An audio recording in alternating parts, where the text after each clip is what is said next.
webinar, applying for financial aid. We have a very special guest from LA Mission College, Dennis Schrader, and he's going to introduce himself and go into the presentation.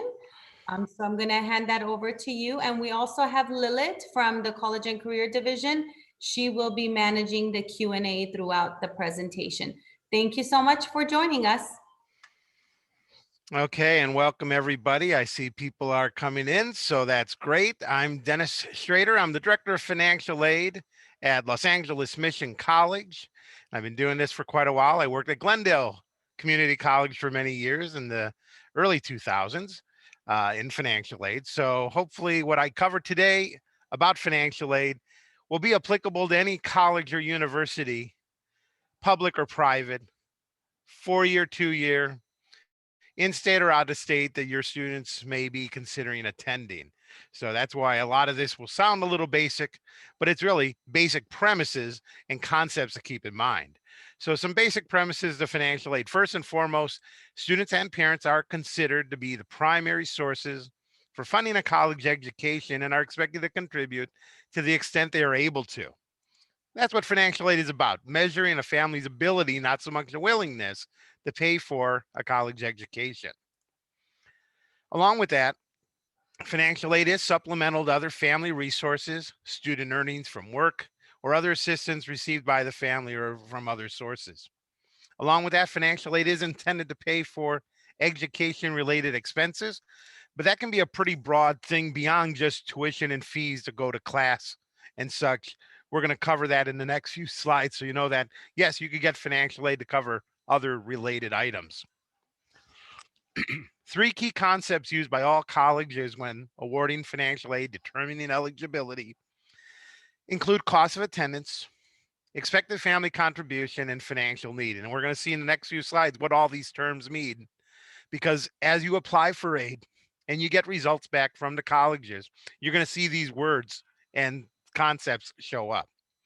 So first and foremost, cost of attendance. What is that? It really is trying to figure out what is the cost of a school year for a given student. Tuition and fees, of course, the cost of your actual classes, whether that's $46 a unit at the community colleges here in California, about $5,000 to $6,000 a year for a full-time year at a Cal State, about double that at a UC, or usually quite a bit more at a free for-profit or non-profit private college. You got to pay for classes to take them. Along with that, you need books and supplies. Now, a lot of schools are trying to get these costs down for you, but there are always some costs to books and supplies. Room and board, easy to understand if you live on campus. You have a room in a dormitory. You have a meal plan called your board plan. But even for students who live off campus or live at home, every college will figure every student has some kind of room and board costs for the school year. Personal expenses of just being a person. For example, cost of insurance, car insurance, health insurance, things like that. And then lastly, transportation, especially for students who go to colleges locally. You're going to be commuting possibly every day to campus, assuming we're back in the world in this coming fall where people are going back to school at campuses themselves, versus students who either stay at home to study, or for students who live on campus, they may have less expenses because they walk the class. Again, hoping that we're all back to normal again by this coming fall. So that's cost of attendance. Every college figures that out for every given student who applies for aid, so that we have a starting point. What's it going to cost for the school year?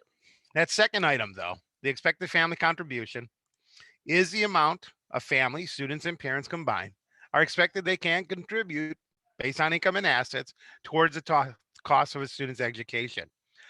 This is why we do the federal aid form, or for our dreamers, the California Dream Act application, the 2 main forms we're going to see in a few slides from now. This is the number you don't get to calculate yourself. There's a federal formula to it, but once calculated, it gives a school an idea, high or low, what kind of financial need a student may have. Because again, this is part of a formula. So we get to what financial need is.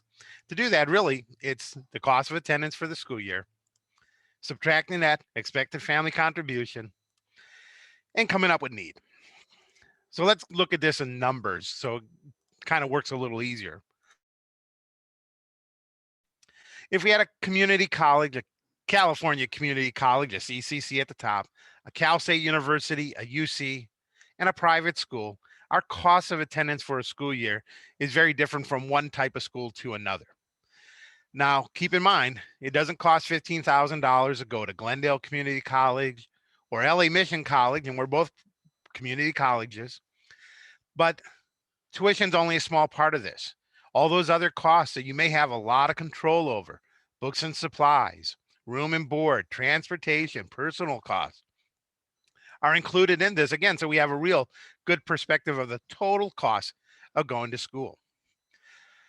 Now, if you did the FAFSA or you do your FAFSA and that federal aid form tells you the result says your expected family contribution is $4,000, that's the same regardless of the type of school you select because it's about the family's ability to contribute.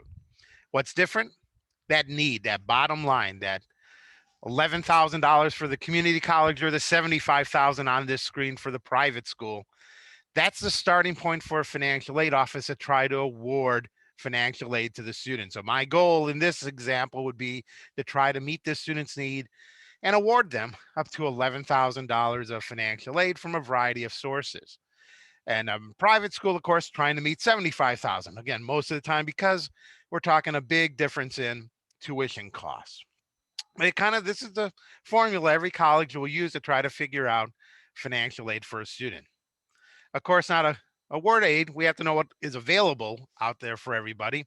3 types of aid generally, what we call gift aid or free money, grants and scholarships. So when we talk about the federal Pell Grant, the state's Cal Grant program, or if you go to USC and you get a USC scholarship, all implies it's money that does not have to get repaid. There's work. Federal Work Study is the biggest program out there. And even now, even while many students are working, going to school from home, schools may still be hiring federal work study students who are earning some of their financial aid as they attend school. The good thing is, at least for federal work study, because it's a financial aid program, those earnings aren't going to hurt the student's eligibility for aid in the next year and beyond. There's a way the formula takes that into account. Lastly, loans, whether they be student loans or loans that a parent takes out on behalf of the student, money to be borrowed now and paid back later. The good thing, at least with student loans and federal student loans at that, repayment on those does not occur until the student finishes their studies and usually 6 months thereafter. Now, where does money come from? Federal government and the state governments cover about 80% of all the dollars available out there. Federal government about 70%, and if you added up all the states combined, about 10%. Here in California, there's a lot of state financial aid available. Nearly $2 billion in Cal grants go out every year. Colleges and universities have money of their own, fairly proportional to the cost of the school. So you'll find community colleges have small scholarship programs and grant programs that come from money from the school itself, versus, as an example locally, USC, a costly school, kind of expensive, a lot more money available from the school itself in the form of financial aid. And then beyond that, private organizations and agencies, clubs and organizations students may be involved with at the school. Local clubs you as students or parents may be involved with. Scholarship foundations on a national basis like Coca-Cola Scholars or the Gates Millennium Scholarship Program, and then employers. The good thing is when it comes to applying for aid, at least with the top 2 sources, it's going to be the one main form normally, that federal aid form, the FAFSA. For our dreamers, the DREAM Act form, and we're going to break down some of that in the next few slides, covers all the different type of programs both the federal and state governments offer. Colleges and universities, we'll look at a form that some of them use in a couple of slides called the profile. But otherwise, if you know where you've applied for admissions, you kind of know where to focus your efforts on what kind of money may be available to incoming freshman students. The last listing here of private organizations and agencies, we'll look at some free scholarship search sites towards the end of the presentation that you definitely want to take note of. And again, every little dollar helps. Don't worry about it thinking, oh, it's only a $500 scholarship. Remember, that means then if you get that scholarship, it's $500 you don't have to borrow or work for at this time. And every dollar, all the better. Don't worry about what if I get too much financial aid. Should be the last worry in your mind. The whole idea is apply wherever we can to get whatever money we can to get you through one, let alone 4 or more years of college. So on the federal aid front, just to give you an idea of all the different federal aid programs you may see once you've applied for financial aid and you're starting to get offers back from the colleges, the best stuff is on top. The federal Pell Grant, the biggest of all federal grants out there for college. SCOG or FSEOG is a federal supplemental grant, usually for the students with the highest level of eligibility for Pell Grant. Teach Grant, pretty much what it sounds like for students who are going into teaching. It's a nice grant to have for those students. Federal Work Study, the main federal program for students to work and earn some of their aid. Student loans from the federal government are called federal direct student loans. And for parents who borrow federal loans, they're called PLUS loans. Again, this all starts with the free application for federal student aid. On the state front here in California, for California residents attending California colleges, public or private, we have the Cal Grant program. There's A, B, and C. Slight differences in them, but only still the one application. At the community colleges, we used to have what we call the fee waiver or the BOG. It's got a new name, the California College Promise Grant. And about 50% of students who go to community colleges get this, and it pays their tuition. For students whose income and family income might be too high to qualify for Cal Grants, but are still considered middle class, we have a middle class scholarship at the UCs and Cal State universities. And in a sense, it will cover up to 40% of tuition for students. Lastly, for foster youth or former foster youth, we have Chafee grants up to $5,000 a year. And oftentimes, because again, foster youth don't always have the same parental support, this would oftentimes be money on top of Cal Grant eligibility and or even Pell Grant eligibility.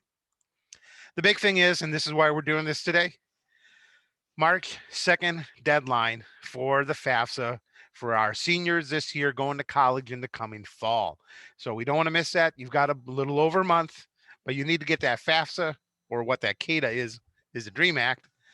Plus have your high school send their your GPA in. That's probably already been done way back in the fall because it's just sophomore and junior grade, so nothing to worry about there. But if you haven't done the FAFSA for the coming school year, this is what the big push is today to do. Now, the little red asterisk on the last slide there up by California residents refers to financial aid for undocumented students. So here in California, we had a law passed about 20 years ago called AB 540 that allowed eligible undocumented students to be eligible for in-state tuition.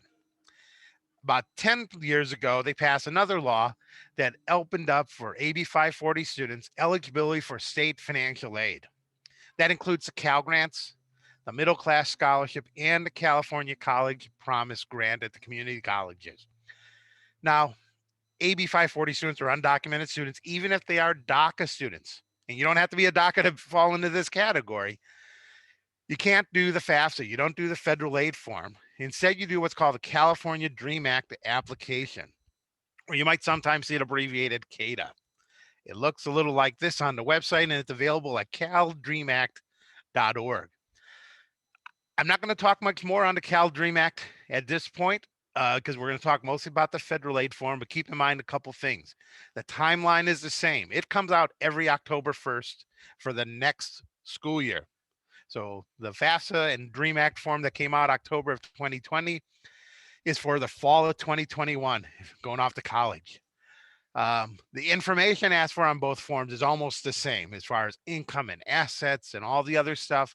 So when we look at a couple screenshots that I have here of the FAFSA, although the format will be a little different, the information that's asked of you is the same.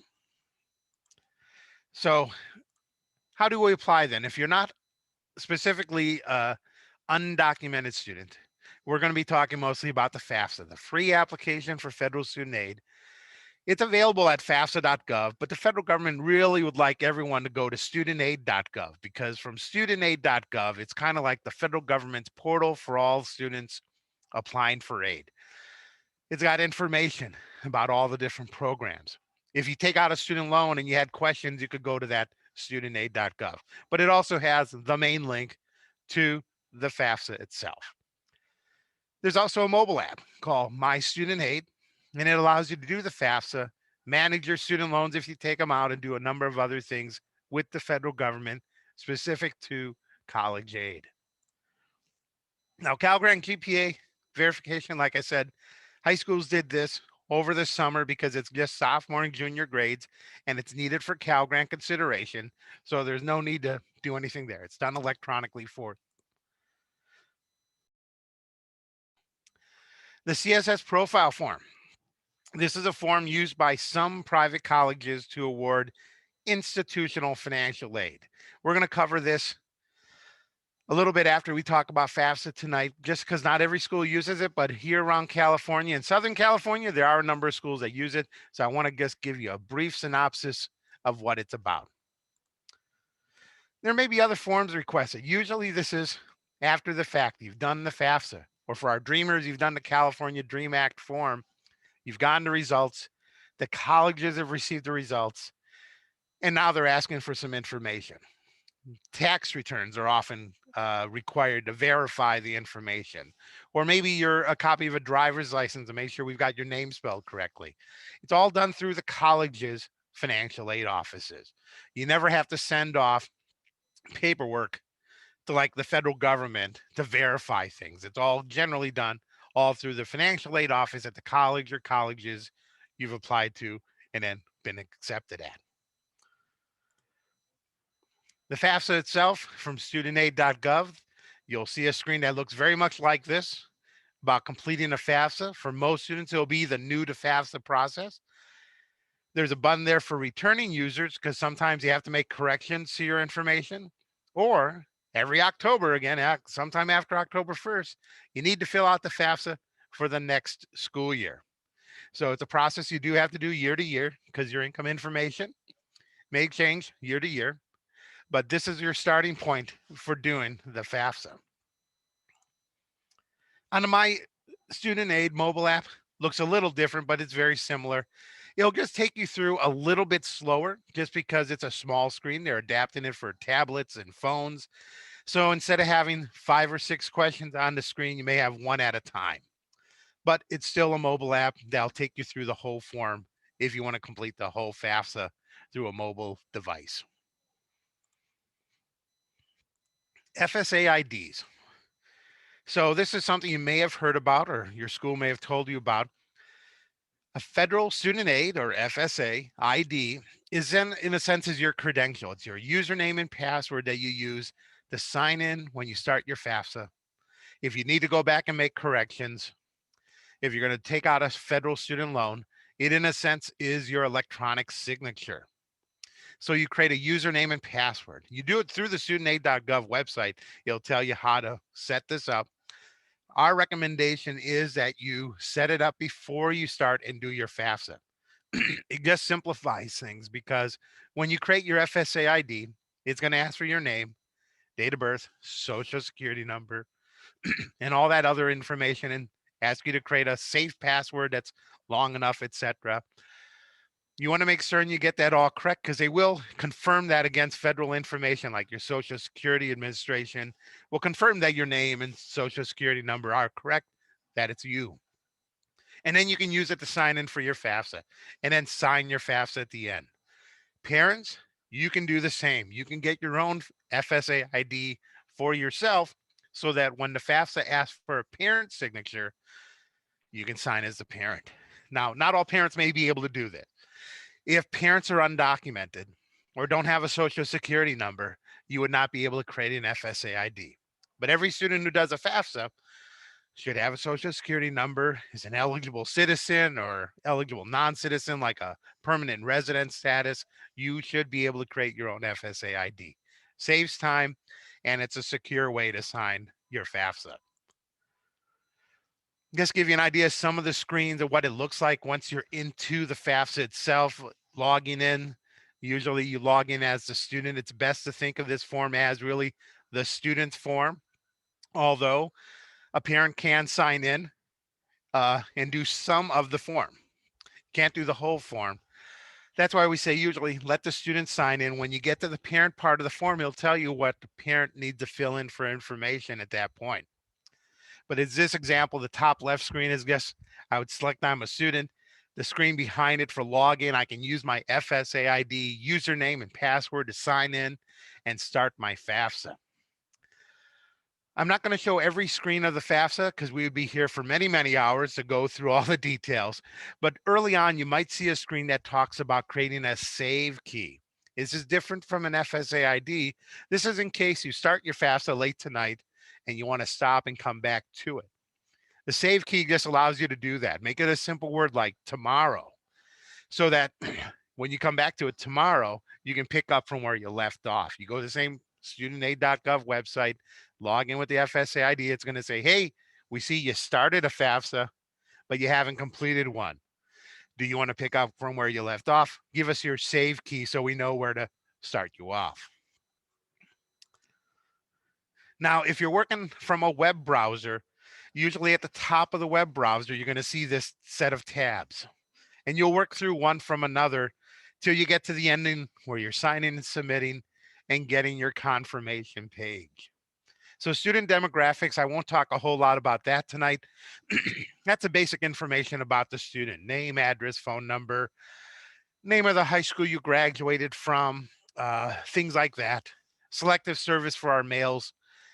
The next tab, though, I'll talk about school selection. That's where we enter all the colleges and universities to receive the results of the FAFSA.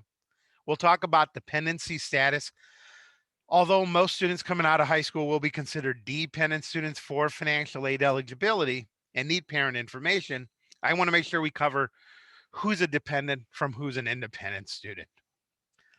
Parent demographics, we will talk a little bit about that because sometimes with divorces or separations or single parents, there's those questions about which parent or parents needs to provide information. We'll figure that out. And then parent financials and student financials will give you at least an idea of what to expect and what you'll need to enter on those two parts of the form. So school selection. The FAFSA will allow a student to list up to 10 colleges and universities to receive the results of the FAFSA. Now, at this point, if you know where you've applied to schools, these are where you want to list those schools. If you got more than 10, don't worry, I'll tell you how to take care of that. But you want to list up to 10 schools. You can search by name of the school, state, city, combinations of that. You know, the more specific you can be, the better, but don't worry about trying to get the exact name of the school if it's super long. If I knew I was going to San Luis Obispo, Cal Poly up there, I would just put in the school name San Luis Obispo. And the state of California. Not that there's another one somewhere in another state, but that should narrow down the list of what comes up. This example here comes from the national database of graphics that I get from the federal government. So they had Iowa City and Iowa. And if I clicked on that search button, it's just going to bring back one result. But if you put in, for example, Southern California, you might have 4 or 5 different schools that have that set of words in them. But you could hit the little button or the box to the side of the school, and that school then gets added to your list of up to 10 colleges and universities to receive the results. That list doesn't have to be in any particular order.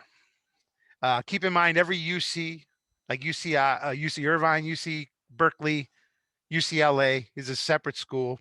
If you applied to all 3, that's going to be 3 of your 10 spots. Same for most community colleges. We're all separate schools. So LA City College, LA Mission College, Glendale Community College, we're all part of one system, but they're all separate schools. Along with that, same thing for out-of-state schools too. You know, University of Missouri, there's actually 4 campuses in Missouri. If you're got to make sure you pick the right one. Usually it's Columbia, the big school. Now, if you have more than 10, easy enough. Get the first 10 that come off the top of your head onto the form, complete the rest of the form and submit it.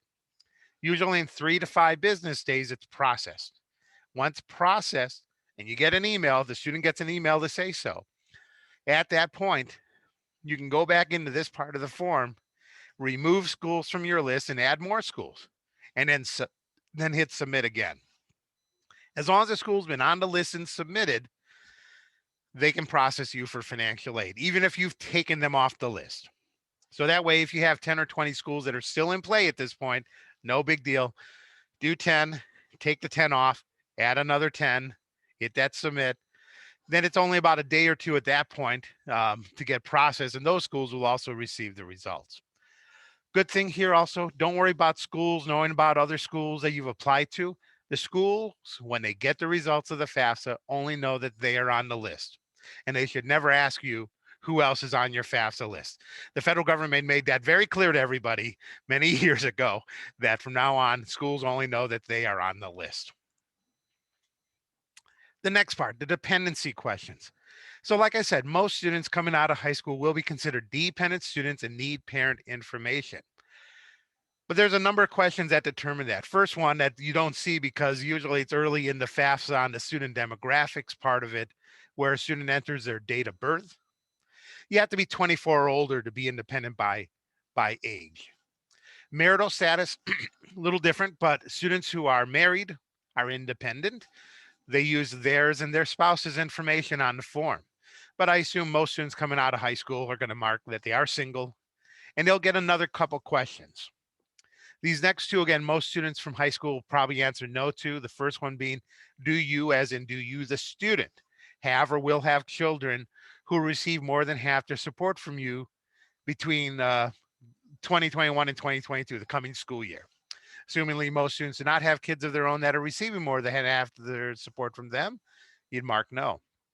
Just like the question below, do you have dependents other than child or spouse who live with you and receive more than half their support from you? Most 17 and 18-year-olds do not have other dependents. So if we mark no to both of these, you'll take us to a couple more questions. Now, these are put as boxes because sometimes students have combinations of these, but more than likely for most students out of high school, you're going to be marking that bottom box that says none of the above.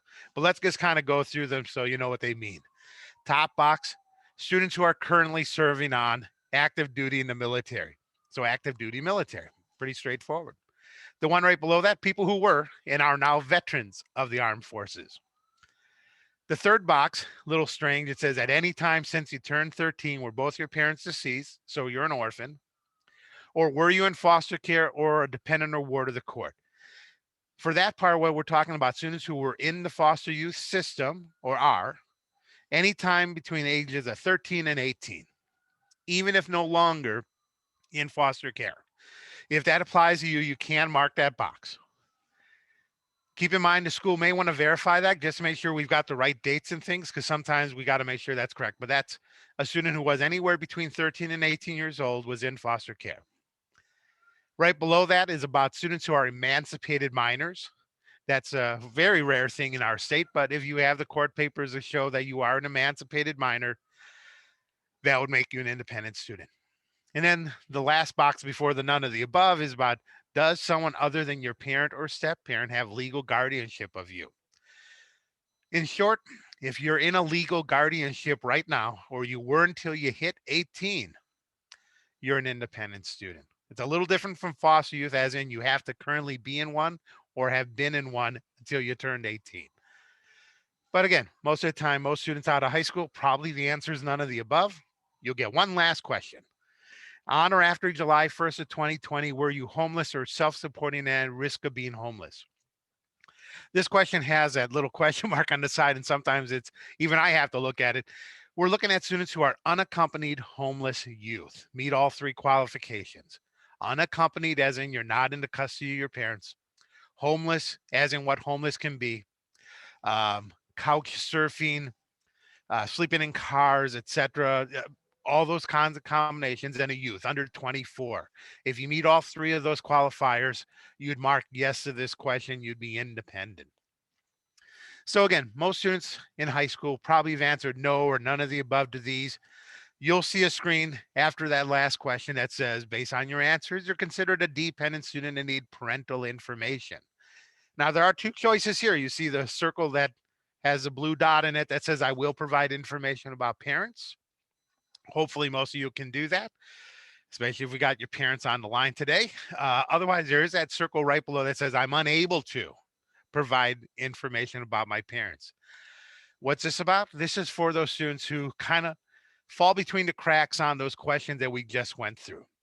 Probably the most common type of thing I'll say that we see at the colleges are students who might be living with relatives or friends for a long time, have no idea where their actual parents are, but they're not in foster care legally. They're not in a legal, there's no legal paperwork around this.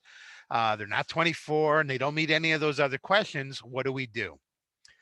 By FAFSA rules, you can mark that second circle, continue with the form and skip the parent part of the form, submit.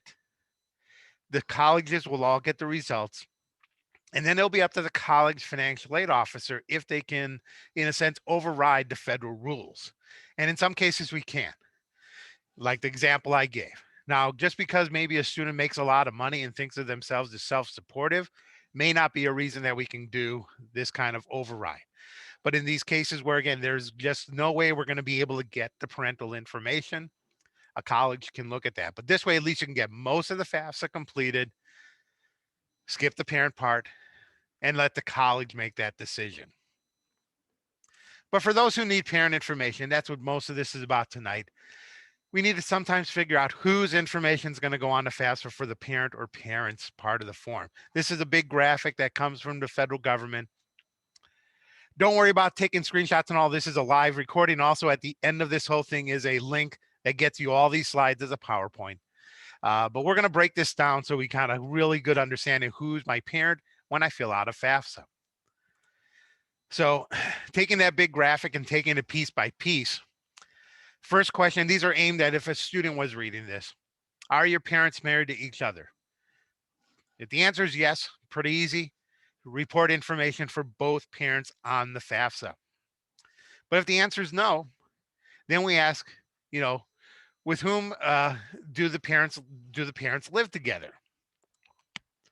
Now, if the answer is yes to this, we're going to report information for both parents, even if they were never married. So both biological parents live together, not married, still need the information for both. Or if parents consider themselves, they are legally divorced, or they consider themselves separated, but still live together, we need information for both parents. But now if the parents do not live together, we continue down the line. And then we ask, with who did you live with the most in the last 12 months? So this is often the cases in divorce or separation, and the parents live apart and the student lives some portion with one or both parents. If we know that there's one parent that they lived with more than the other over the last year, we're going to use information for that parent on the form. Now, in rare cases where the time is 50-50, in that case, and only in that case, do we look at the support aspect. So if it's no, it's half with mom, half with dad, they're divorced. But in that last 12 months, mom gave more support overall. In that case, we use mom's information. Now, those two things came together because in cases of divorces where we have that parent we just figured out has remarried, we do need information for the step parent on the FAFSA. And this is regardless of divorce decrees or prenuptial agreements or things like that. This should cover pretty much 99% of all combinations of whose information needs to go to the FAFSA. It's either one or two parents, never three, in cases of these remarriages or such. This also applies to same-sex marriages. All the same rules apply along the line to figure out if you need one or possibly two parents' information on the form. Once you figure that out, getting into the finances will be pretty easily. Now, let me kind of give you an idea of how the numbers work as far as year to year. So this FAFSA is for the fall of 2021. It's a form that comes out in 2020 because this form came out in October 2020, and it's asking for income from 2019. So it's kind of like a 3-year cycling thing. So when we get to the income information part of the form, it'll ask first off, for 2019, have your parents completed an IRS tax return, so federal tax return? If so, You'll ask you some questions about that. And hopefully you see this little blue box with the red arrow pointing at it called Link to the IRS. For those who have filed tax returns for 2019, you can link to the IRS and have the information pulled in directly from the IRS into the FAFSA. It's secure, easy to do, and will save a lot of hand entry of information.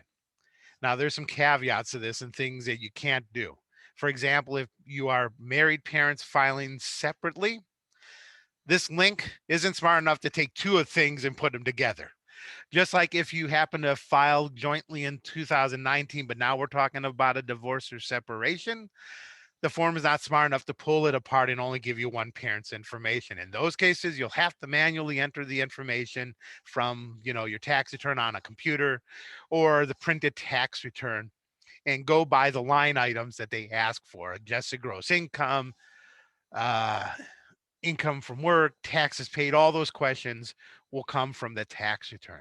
Now, there may be some other questions about income along the way in the FAFSA that are not going to come from the tax return, but they're usually pretty self-explanatory. If they need you to look at your W-2s, or if you're getting certain kind of housing benefits from being clergy or such, it'll tell you what kind of forms to look for to enter the information. As far as finances, and we'll talk assets later, just because it gets a little complicated, I save it kind of to the end. You'll go through income questions, asset questions for the parents. Then you'll get to that next tab that's about student financials. Same kind of questions. Now, for most students out of high school, probably in 2019, especially being that you would have been a junior, senior at that point, you probably did not work.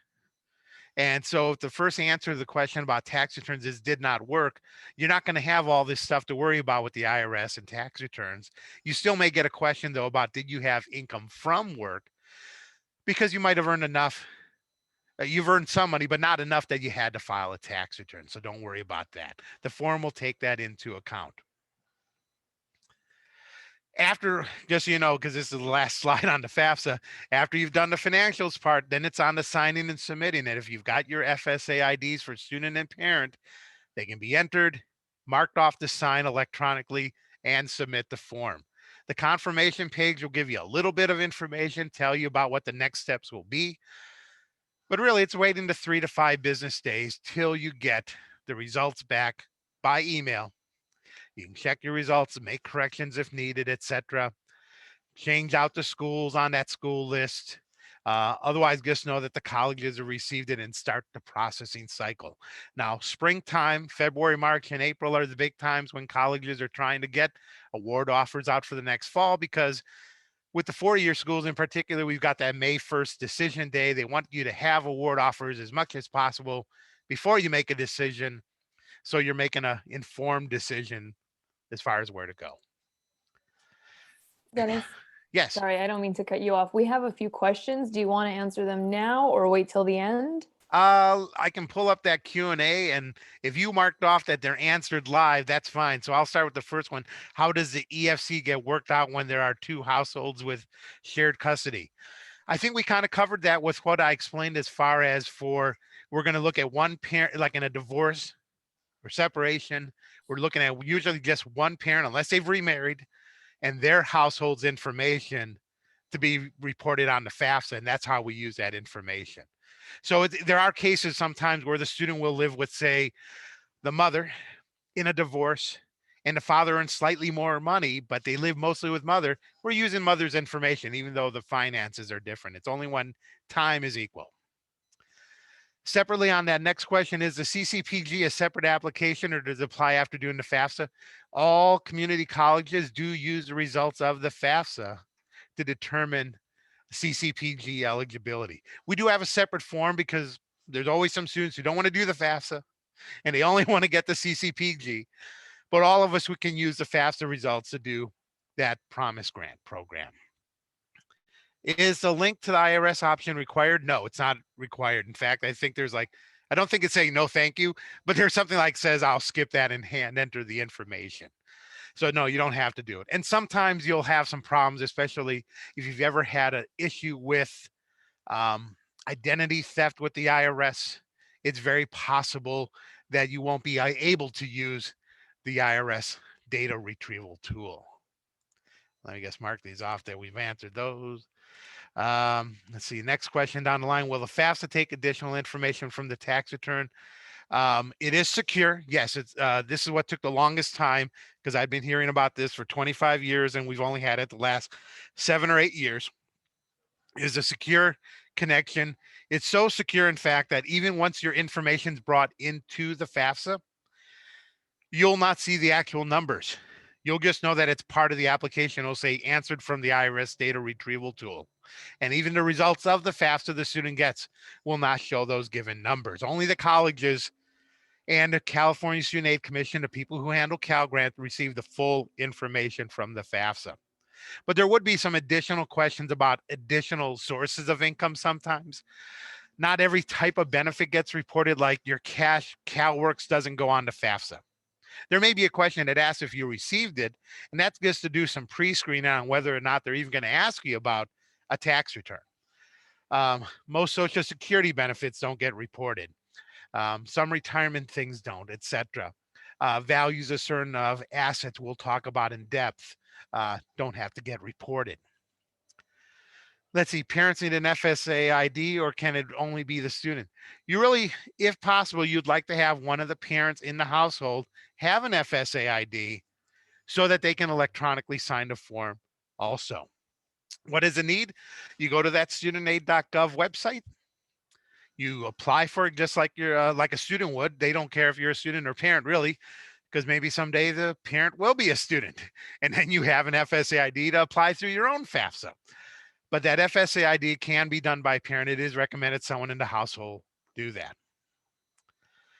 Let's see, I marked married and filing jointly for my parents, but I am having a hard time answering the 2 questions that says enter the income from work. Okay, that's so the FAFSA, even if you don't do the data retrieval tool or you do it, it asks for adjusted gross income. But then separately, it usually asks for a 2-parent household income from work for the 2 parents separately. Your best thing to do there is look at W-2 forms, or what is the Schedule Cs if they're filing for as they're independent entrepreneurs, independent business owners. The reason they use those questions is your adjusted gross income takes into account your income from work, interest income from bank accounts, alimony, and so many other sources of income that isn't related to work itself.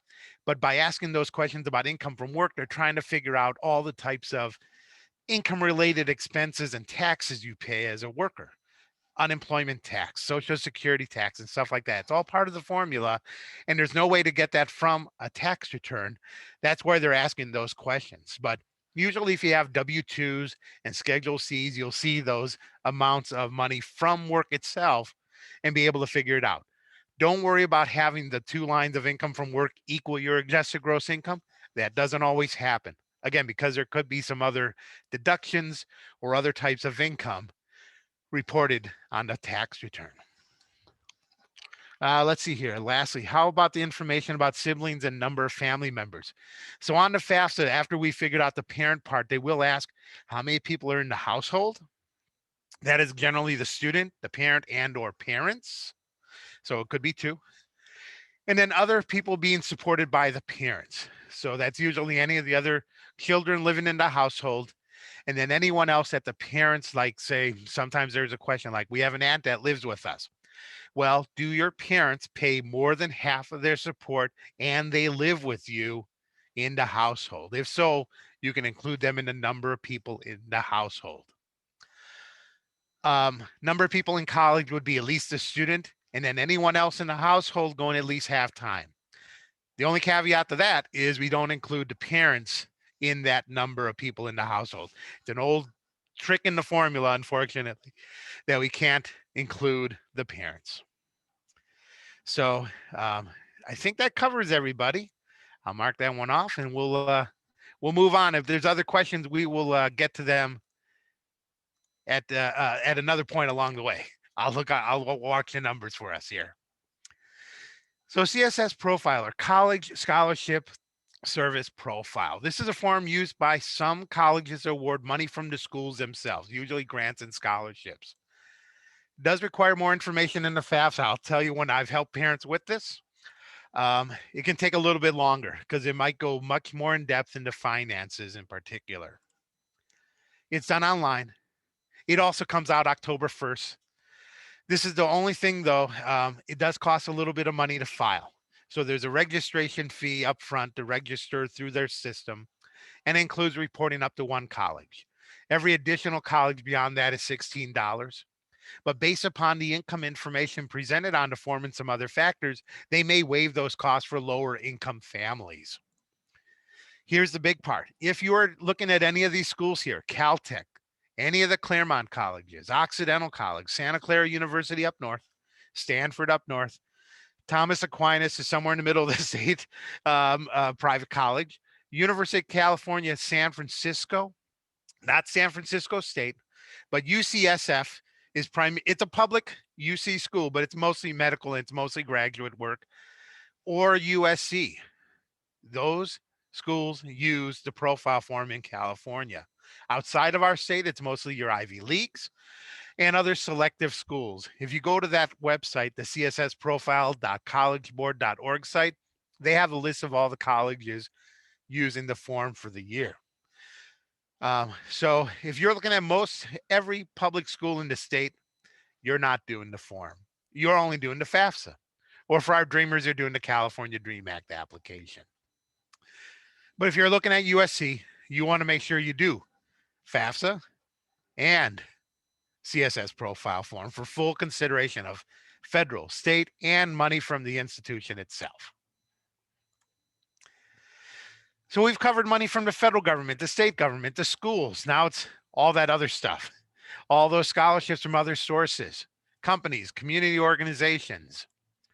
Requiring separate applications may require additional information, transcripts and essays, interviews. Check with your high school counselors, though, about opportunities through the high school or things that they know about from the local community. Make use of the free online web resources, because really beware of those that charge money in this area. I really can't say you're going to get, even at $40, $50, whatever their prices are for some of these organizations, your full money's back on this. Instead, focus on free scholarship search sites. These are kind of the big ones that are out there. And again, don't worry, there's a link at the end of this whole presentation. You can download this whole thing as a PDF. But these are search sites. You go to fastweb.com, you enter a lot of information about yourself, of course, and they will match you to their database to see what kind of scholarships you may be able to apply to. So this is something you can do every year. Deadlines are all over the place, so the sooner the better, but it's still not too late. Try many of these out, some of them out. They do have very different databases. They may have some similar ones that are very big that are on all of them, but they may have some that are very separate to themselves. Now, just a recap of the process. You know, the big thing is about doing that FAFSA for our dreamers, the California Dream Act application, possibly the profile form, other scholarship forms, getting those all out in process. We get the results of the FAFSAs and the Dream Acts and the profiles at those schools that use it. And we'll know the expected family contribution and all the information from it to determine eligibility. We'll have an idea of the cost of attendance for the coming year. So that in a sense, our process is called packaging of aid. Not that we send out a box. Instead, we send out financial aid offers, usually by email. And really, it's oftentimes asking the student to log into their student information system portal for the school, for the college or university, to confirm and review their financial aid offer. The idea being that, again, if you've applied and maybe possibly been accepted to multiple schools, you can then start making comparisons of those offers, keeping in mind the common terms like cost of attendance, expected family contribution, financial need, and then did they meet all that need with free money? Did they have to use some work study money to meet some of your financial need, which means you have to work for it? Did they have to use some federal loans to meet the need? Or is it all free? Was there institutional money and such? Because when it comes down to it, then when you're ready to select your school, you've got an idea of what it's been offered, you may have to accept or decline what we call self-help aid. That'd be your federal work study, student loans, and parent loans, because those are options. We never force anyone to work on campus. We don't force anyone to take a student or parent loan. Those are options. But if you do say yes to any of those that have been offered, there's usually a second step. How do you get a job on campus for work study or for student and parent loans?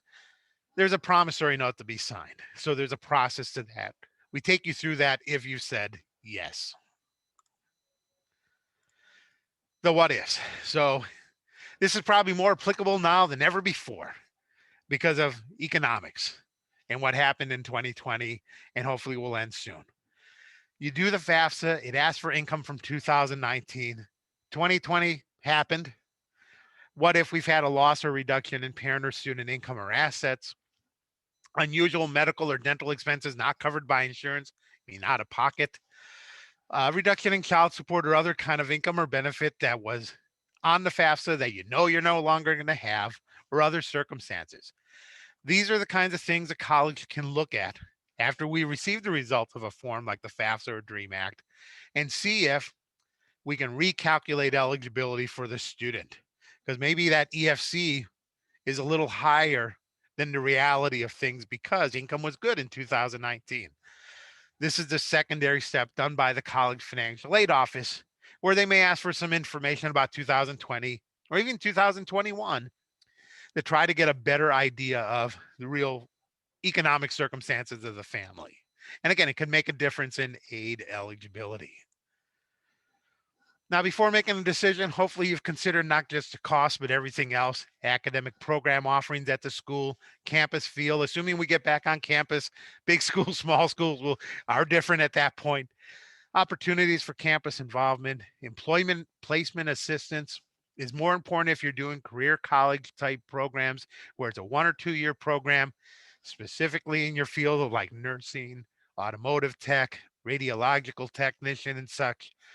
You want to make certain those schools are offering the support to make sure that when you're done with your degree or certificate, you get right into the workforce and are able to apply your studies. And then beyond today, if you have questions, give us a call. Call the financial aid office. I would say also check their websites because with this current pandemic, not all of us are in the office. Sometimes it's easier to find our email address, online chat, virtual counters. We got all kinds of things these days to get a hold of us if you have questions. On the internet, keep in mind for federal aid, we've got studentaid.gov. For state aid, calgrants.org. That's just an example of my website. Every college has their financial aid website where you get our deadlines, our supplemental forms, our information about scholarships. And then the last link there, LA Cash for College is part of the statewide Cash for College program that offers FAFSA workshops like helping you out and a lot of information to help guide you through the whole college application process. So if you ever need a link or a resource, it's a good site to go to. For questions about the FAFSA or federal aid, we have the Federal Student Aid Information Center at 1-800-4-FED-AID or 1-800-433-3243. They're not 24/7. It's usually about 9 to 5, Monday through Friday.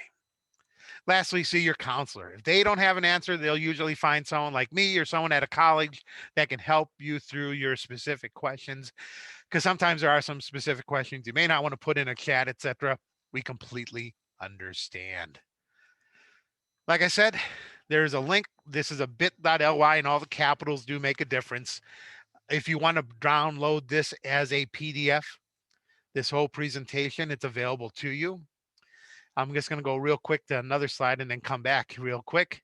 If you want this in Spanish, as prepared by my Spanish speaking staff in my office, we have a Spanish version. Just add that -SP to the end. Otherwise, I'll go back to this one so you know. Now, I see we got a couple more Q&A here. Let's see here. After filling out, we already did the income question, so I'll mark that one off. Is there a limit to age of dependent child? If you're talking about like another person in the household, so you've got the student who's out of high school, mom and dad, and a 28-year-old son or daughter living at home. There's not a specific age. What really comes down to are you as parents providing more than half of their support and continue to do so for the coming year? If so, even if they're 24 or 25 and such, yes, you could include them in the household. The only time it gets a little tricky and colleges may have questions would be if that student's applying for financial aid and going to college. Once they're 24 years or older, they're going to be considered independent on their federal aid form and thus could be receiving financial aid. It might be harder to make the case that you are providing more than half of their support. But otherwise, there's not a set age for that. When counting for household number. Okay, yeah, we covered that. That was a two-parter all in one. Okay. Let's see, as a first-time full-time community college student, if we fill out the FAFSA, we get free tuition for 2 years. If we will fill out the FAFSA form on our first year, do we need to fill out the FAFSA form the second year? Regardless of the promise programs offered by either LA or Glendale or such, where they're saying that they're covering your tuition, you want to fill out the FAFSA and you do want to do it every year. And the reason for that is never worry about, oh, I'm going to run out of federal aid. I know there's limits. And yes, there are limits, but as long as you stay on target, you won't run out of federal Pell Grant or Cal Grant eligibility while working on your undergraduate studies. Those programs are not available for graduate school, unfortunately. So yes, you want to do it because on top of just being able to get the free tuition through these promise programs, you want to fill out the FAFSA for any other federal or state aid eligibility.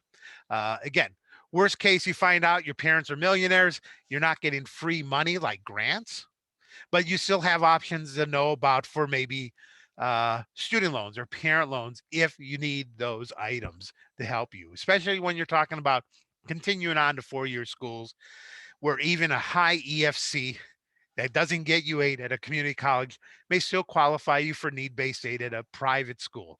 It's kind of a differential there. So we got that covered.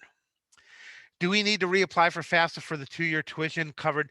I think for most promise programs, they almost always require you to have filled out the FAFSA for our Dreamers the Dream Act form. And you should fill it out every year thereafter. So I don't think it's a one-time thing for any of the programs. Let's see here. How many years of tax returns are required? You only use 1 year of information on the FAFSA. And it's a cycle again, like I said. College in 2021, FAFSA that comes out in 2020, October 20. Tax return of 2019. So it's 19, 20, 21. That's how it works. So it's usually the most complete tax year on file for anyone at any given time compared to when the FAFSA comes out. So when your student then is off to college or at home doing it online this coming fall, however it is, come October, that next FAFSA is already going to come out for the next fall. But it'll ask for income from 2020 because that'll be your complete tax year at that point. But for now, 2019 for all our seniors out there is what you need. Is the CCPG a separate application? We covered that. You can do the FAFSA and we can use the results of the FAFSA to determine CCPG eligibility. Now, there is a separate form that most schools use, but that's only for students who only want to do the CCPG because it's a shorter form. Yeah, it's a shorter form, but it's only for that California College Promise Grant.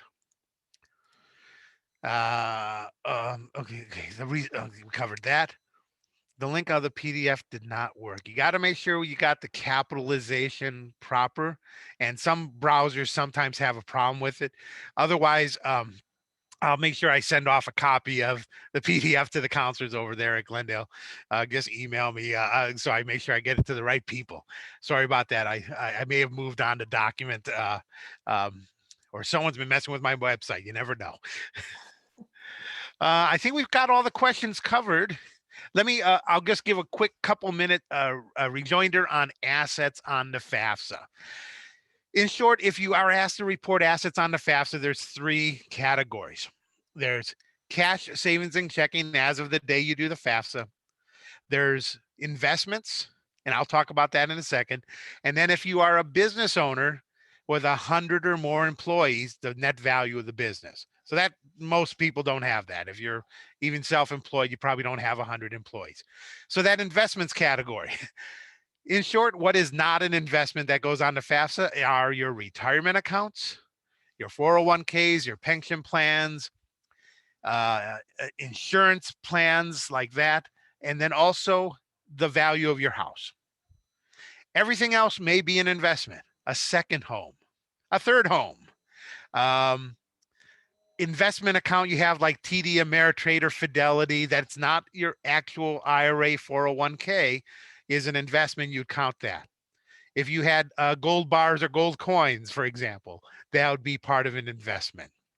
I'm trying to think. Those are probably the most common things. Coogan accounts, if you have one of those for our child actors, those are investments because they're not retirement and all. They're just another investment. Trust accounts, oftentimes, well, most of the time, really, are investments on FAFSA. And it's your portion of it. So if there's a family trust and you're one of 12 kids, and so you got 1/12 of it, although you might not be able to access it right now, sometimes you still have to report whatever your part of the value of that trust would be. If you have, more esoteric type of things or questions, please pass them through your counselor to me.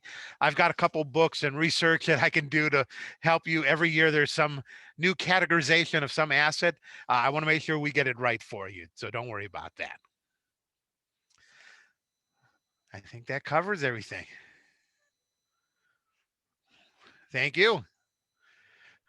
Thank you so much, Dennis. That was very informative.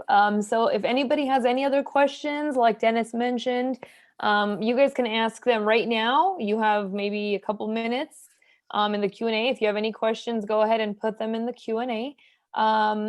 If not, if you think of any other questions later, please, please, please ask your school counselor. They will be able to help you. And like Dennis said, if they can't, or if they might not know the answer, they will contact somebody who can help you guys with any of your questions.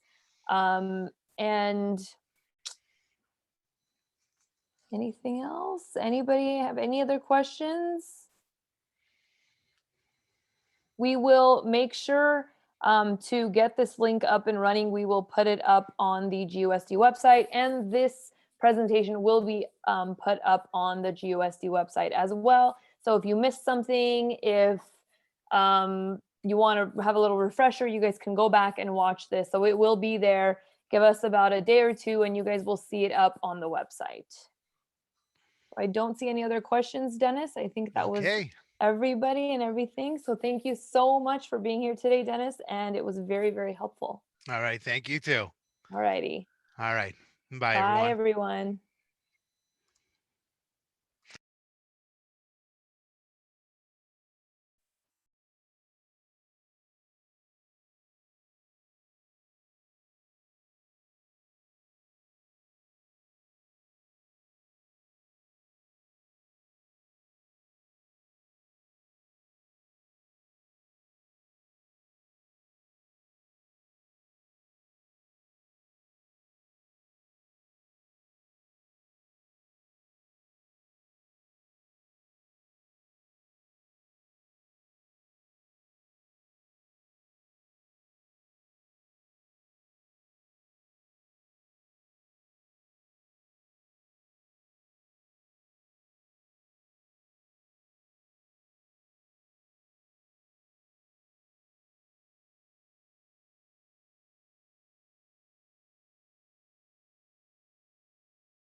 Anybody else have any questions?